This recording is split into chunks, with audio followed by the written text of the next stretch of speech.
नमस्ते हजुरहरूलाई मेरोबाट हजुरहरूलाई फेरि पनि स्वागत छ मेरो सानो भिडियोमा। हामी चाहिँ अस्ति घर गएको थियो, आज चाहिँ हामी फर्केको घर।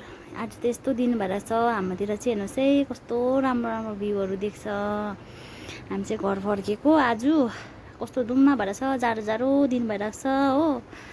तारखोला पुग्नु आँट्यो, भेनाले चाहिँ दोकानमा आउनु भन्नुभएको थियो नि त अस्ति। अन्त एकछिन निस्केर चाहिँ घर फर्किनुको लागि चाहिँ हामी भेनाहरूको होटलमा गए पुगे पनि। हजुरहरूले पनि सिलगढी जानु हुँदाखेरि भिजिट गर्नुहोस् होला, कति राम्रो राम्रो खानाहरू पाउनुहुन्छ। चिप एन्ड बेस्ट छ है यहाँ चाहिँ। एकपल्ट सिलगढी जानु हुँदाखेरि चाहिँ भिजिट गर्नुहोस् होला। यो चाहिँ कहाँ छ भने तारखोलाको त्यो मन्दिरको तल्लोपट्टि निमा होटलको त्यहाँनिर हेर्नुहोस् है। यो चाहिँ मेरो दिदी भेना भाउजूको होटल हो। हजुरहरू पनि आउनुहोस् होला, एकपल्ट भिजिट गरिदिनु।